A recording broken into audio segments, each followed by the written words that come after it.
শুভ সকাল আমার প্রিয় বন্ধুরা, কেমন আছো সবাই? আশা করছি সকলে অনেক বেশি ভালো আছো। আমরাও না বেশ ভালো আছি। ভারতের ছোট্ট একটি গ্রাম থেকে আমি রূপা, ব্লগার রূপা চ্যানেলে সকলকে স্বাগত জানিয়ে আজকের ব্লগটি শুরু করছি। ঘুম থেকে উঠেই প্রচুর প্রচুর কাজ, এত কাজ কখন কিভাবে করব। তার মধ্যে মেয়ের স্কুল আছে 7টা থেকে 9টার মধ্যে আমার যাবতীয় কাজ করতে হবে। আর বলতে পারো 9টা থেকে শুরু করতে হবে। ঈশার টিফিনটা দেওয়া, তারপরে ব্যাগ গুছিয়ে দেওয়া, নিজের স্নান সারা আছে, ঈশার স্নান সেরে ড্রেস পরানো, সব কিছুই আর কি। এতগুলো কাজ একটু প্ল্যান মাফিক না করতে পারলে কিন্তু আমি শেষই করতে পারবো না। ভোর 5টা 20-তে কিন্তু উঠি, তারপরে সিমরানের গুছিয়ে গাছিয়ে স্কুলে পাঠানো, ওর বলতে পারো 5:30টার মধ্যে গাড়িতে তুলে দেওয়া, এই সকল কাজ করে এসে নিজে একটু হাঁটা চলা ব্যায়াম করা। আর তারপরে 7টা থেকে লেগে পড়ি আমার সংসারের কাজে। আর 7টা থেকে 9টা পর্যন্ত পুরোপুরি রান্নাবান্না, ঘর গোছানো, উঠোন ঝাড়ু দেওয়া, এই কাজগুলো করে থাকি। আর তারপরে গিয়ে 9টার পর থেকে নিজের গোছানো, বাচ্চার গোছানো, টিফিন গোছানো, ব্যাগ গোছানো, এই কাজগুলোই দিয়ে থাকি। এইভাবে একটা সুন্দর রুটিন তৈরি করে নিতে পারলে না, যতই কাজ থাক না কেন দেখবে তাড়াতাড়ি কিন্তু হবেই। আর একটা সামনে যদি প্রেশার থাকে, অমুক জায়গায় যেতে হবে, একটা কাজ আমাকে আজকে সারতেই হবে, তো তখন দেখবে কাজগুলো আরও গড়গড়িয়ে হয়ে যায়। এখন আমি ওই ঘরটা গুছিয়ে চলে এসেছি আমার এই ঘরটা গোছাতে। এই ঘরে যেহেতু সিমরান থাকে, তো সেই কারণেই আর কি। তো যাই হোক, দেখো এখন সুন্দর করে বেডশিট টেডশিটগুলো একদম টান টান করে গুছিয়ে নেব। আর তার সঙ্গে তো ব্ল্যাঙ্কেট আছে, ব্ল্যাঙ্কেটগুলোকে ভাঁজ করতে হবে। এই শীত মানেই এখন কিন্তু ব্ল্যাঙ্কেট, কাঁথা কাপড় একটু ভারী পড়বে খাট গোছাতে। তারপরে গিয়ে গরমের সময় একদম খাটটা পুরো ফাঁকাই থাকবে। আমরা বেশিরভাগ গরমের সময় মেঝেই ঘুমাই। এই ঘরটার ওপরে একটা সৃষ্টি গাছের ডালপালা না চারিদিক থেকে ছড়িয়ে আছে, যার কারণে ঘরটা অনেক ঠান্ডা থাকে। তো ওই কারণে এই ঘরটায় শোয়া হয়। আর ওই পাশের ঘরটায় অনেক রোদ্দুর ঢোকে জানলা দিয়ে। গরমের সময় তো বাবা আরও গরম। এমনিতেও ফাঁকা জায়গায় বাড়ি, গাছগাছালি একটু কম। আমরা যখন প্রথম এই বাড়িতে এসেছিলাম জানো তো, কোনো গাছগাছালি ছিল না, পুরো ফাঁকা জায়গা। আমার যে কলতলাটা ছিল, একদম টনটনে রোদ্দুর পড়তো, কি কষ্ট করে এখানটায় গরমে কাটাতাম। তো তারপরে থেকে চিন্তা করেছিলাম বাড়ির ছায়া করতে গেলে এমন কিছু গাছ লাগাতে হবে যাতে করে ঘরটা চারিদিকে ছেয়ে যায় গাছে। তো ওই কারণে কিছু সৃষ্টি গাছ লাগিয়েছিলাম পেছন দিয়ে। সেই গাছগুলো 2-1 বছরের মধ্যে অনেক বড় হয়ে গেছিল। তো যাই হোক, সকালের এই কাজকর্মগুলো প্রচণ্ড কষ্ট করে তাড়াহুড়োর মধ্যে করতে হয়। অনেক অনেক সময় তো এরকমও হয় যে রান্নাটা আমি ঠিক করে রেখে যেতে পারি না। সবজিটা কষিয়ে ঝোল দিয়ে একটুখানি ফুটিয়ে রেখে যাই। আর যখন বাড়িতে আসি তখন ফ্রিজ থেকে মাছ বার করে ওটা আবার ভেজে সবজির ভিতরে দিয়ে একটুখানি ফুটিয়ে নিই। বাচ্চা কাচ্চার স্কুল থাকলে কিন্তু মায়েদের অনেক কষ্ট করতে হয়। আমরা যারা রোজ এরকম স্কুলে যাই নিশ্চয়ই জানি যে কতটাই কষ্ট করতে হয়। একটু বড় হয়ে গেলে 2-1 বছর গেলে ওরা যখন নিজেরাই যাওয়া শিখে যায়, তখন কিন্তু এই কষ্টটা আর হয় না। তো আগে তো সিমরানকে নিয়ে যেতে হতো, আর এখন ঈশাকে নিয়ে 1-2 বছর এইভাবেই চলতে থাকবে। অনেক বোনেরা আমাকে কমেন্ট করো যে দিদিভাই তুমি রোজ ভিডিও দাও, আর আগে দিতে এখন কেন দাও না। তো বুঝতেই পারছি ঈশার স্কুল থাকে, ওই কারণে আমি ঠিকমতো ভিডিও দিতে পারি না। এদিকে দেখো হাজব্যান্ড আজ কত রকমের মাছ ধরেছে, বাড়িতে আছে মানেই কিন্তু এরকম মাছ টাছ ধরে দেয়। তো অনেক ভালো লাগে আমার জ্যান্ত জ্যান্ত মাছের ঝোল, বিশেষ করে সবজি অনেক ভালো লাগে। আজ ধরেছে বড় বড় তেলাপিয়া মাছ, তার সঙ্গে একটা রুই মাছ, তারপরে এরকম অনেক মাছই ধরেছিল। আর একটা হয়েছে ট্যাবলেট মাছ, সেটা পরে হয়েছে। তো এরকম টুকটাক করে ধরছে, আমাকে বলছিল কোন কোন মাছ নেবে এখান থেকে দেখে যাও। তো আমার পছন্দ মতো আমি কটা তেলাপিয়া মাছ রেখে আসলাম। ছোট্ট একটা যে রুই মাছটা উঠেছিল সেটা ছেড়ে দিলাম। আর এখন দেখা যাক আর কি মাছ ওঠে, বড় হলে সেখান থেকে নেব। বাড়িতে এই যে বুদ্ধি করে অল্প পয়সার মাছ ছেড়ে দিয়ে রাখি, বলতে পারো ওই 500-600 টাকার মতো মাছ ছাড়ি, কিংবা 1000-1200 টাকা এরকম। আর সেই মাছের থেকে কিন্তু আমাদের সারা বছরের খাওয়ার মাছ হয়েই যায়। এমনিতেও তেলাপিয়া মাছটা কখনোই ছাড়তে হয় না, ওই মাছটা বাচ্চা তুলে আপনিতেই হতে থাকে। তারপরে কই মাছ, শোল মাছ, চ্যাং মাছ, এইগুলো কিন্তু আপনিতেই হতে থাকে। যাই হোক, আজ আমি বলতে পারো প্রায় 1 মাসের মতো সবজি মাছ সুন্দর করে ফ্রিজে গুছিয়ে রাখবো। একে তো হাজব্যান্ড বাড়িতে থাকে না, বাজার করার মানুষ হয় না, আর নিজে গিয়ে যে বাজার করব সেই সময়টাও হয় না। বাচ্চার স্কুল সংসারের কাজ মিলে একদম একাকার অবস্থা। আর যেদিন সকালবেলা মনে করো বাজার করতে যাব, অনেকখানি লেট হয়ে যায় বাড়িতে আসতে, আর অন্যান্য কাজগুলো করতে পারি না। তো আজ যেহেতু হাজব্যান্ড বাড়িতে আছে, বললাম বাজার ঘাটগুলো বেশি করেই করে দিতে, যাতে করে অনেক দিন হয়ে যায়।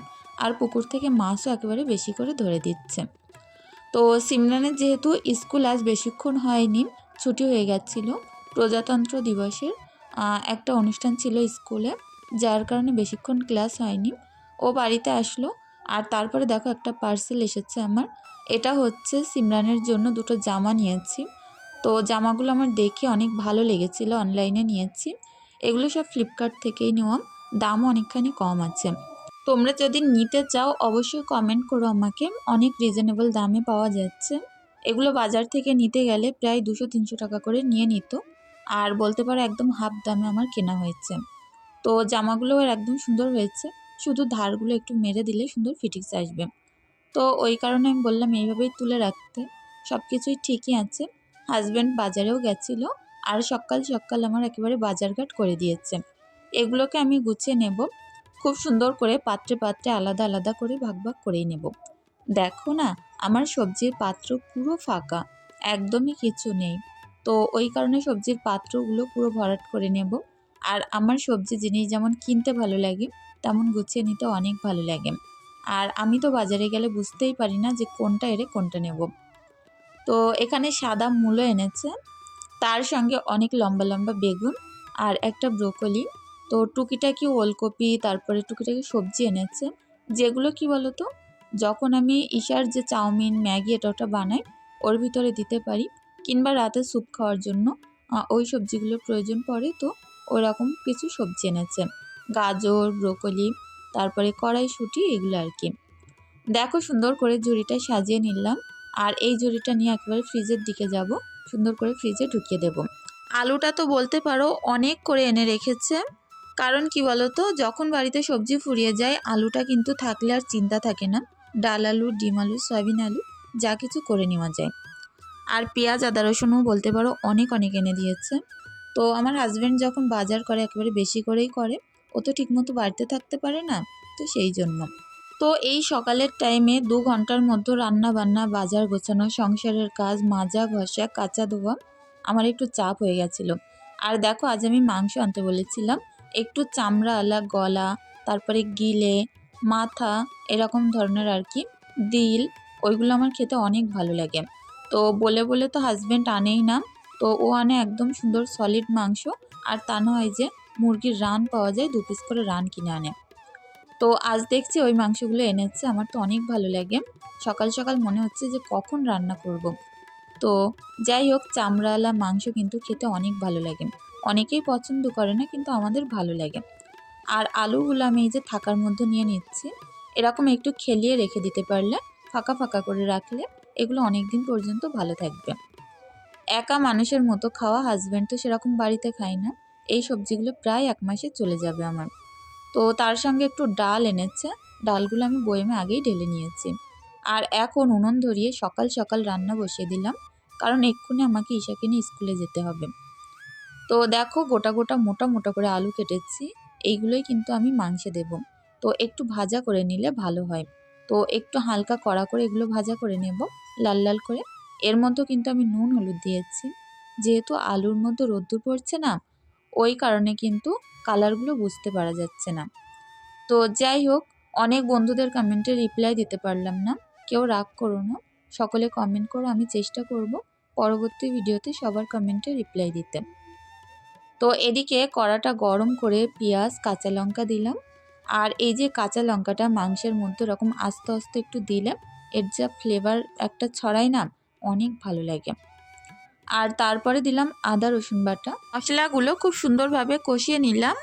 আর তারপরে এর মধ্যে মাংসগুলো দিয়ে দিচ্ছি, আর তারপরে নুন, হলুদ, লঙ্কার গুঁড়ো, এগুলো একে একে সুন্দর করে দিয়ে দেব। কাঁচা লঙ্কারটা কিন্তু ফ্লেভারটা অনেক সুন্দর আসে। তো যাই হোক, এর মধ্যে অনেক তেল চর্বি আছে, একটু বেশি করেই নুন হলুদ দিয়ে দিলাম।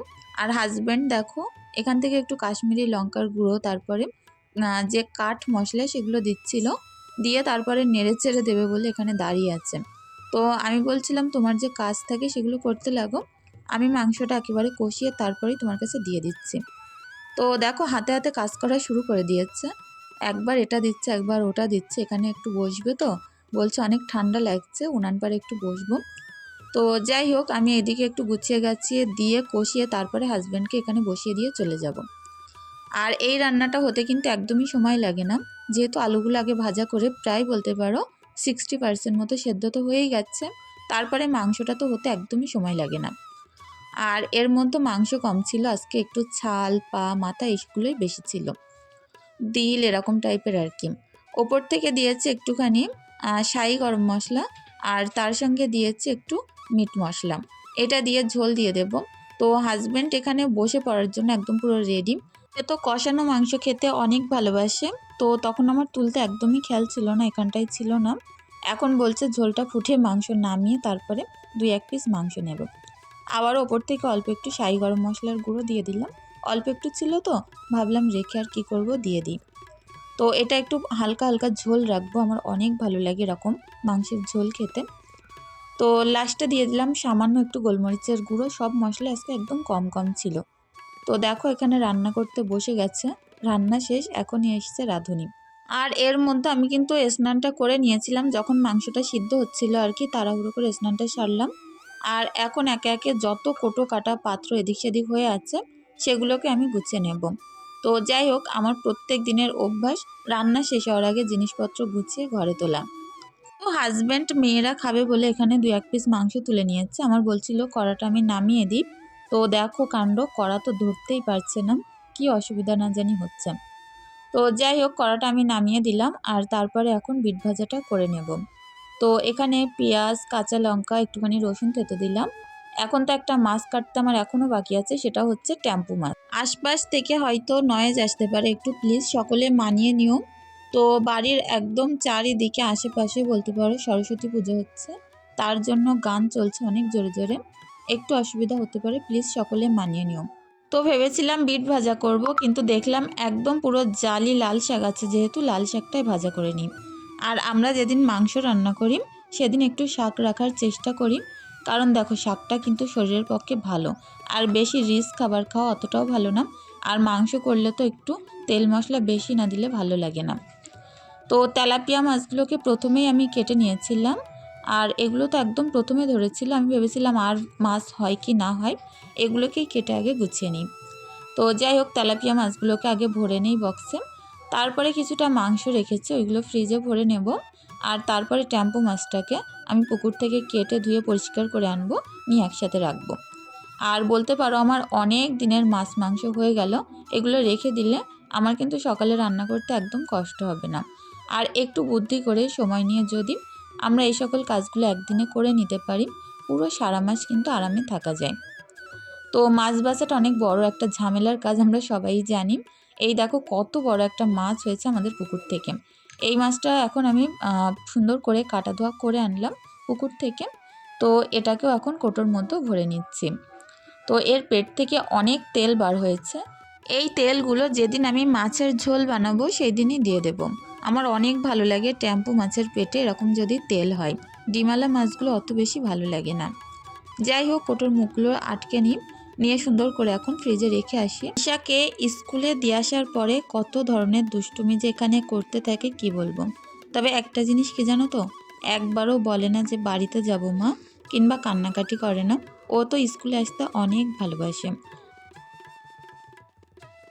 তো যাই হোক, এখন দেখা হচ্ছে ঠিক দুপুর 2টোর সময়। আমি এর মাঝে ঈশাকে স্কুলে নিয়ে গেছিলাম, বাড়িতে আসলাম, তারপরে কিন্তু এখন আমরা সবাই মিলে খেতে বসছি। তো হালকা রোদ্দুর আছে ছাদের উপরে, এখানে বসেই খাবো। বড়িগুলোকে আরও একবার সুন্দর করে ছাদে টানা করে মেলে দিয়েছি, যাতে করে খুব সুন্দর কটকটে শুকিয়ে যায়। আর এগুলো তুলে নেব, আমার ননদকে খানিকটা দেব তুলে, আমার মাকে দেব কিছুটা, আর আমি রেখে দেব। তো অনেক আনন্দ লাগছে জানো তো, নিজে হাতে করে বড়ি দিয়েছি আর সেই বড়ি রান্না হবে। তো যাই হোক, হাজব্যান্ড আমার সঙ্গে কাজে এখন হেল্প করছে, বলছে খাওয়া দাওয়া যখন হয়ে গেছে বড়িগুলোকে চলো তুলে দিই, তাহলে এগুলো আর নষ্ট হবে না, আর বারবার করে এরকম করে মেলতে লাগবে না। তো আমরা সবাই মিলে এখন বড়ি তোলার কাজে ব্যস্ত।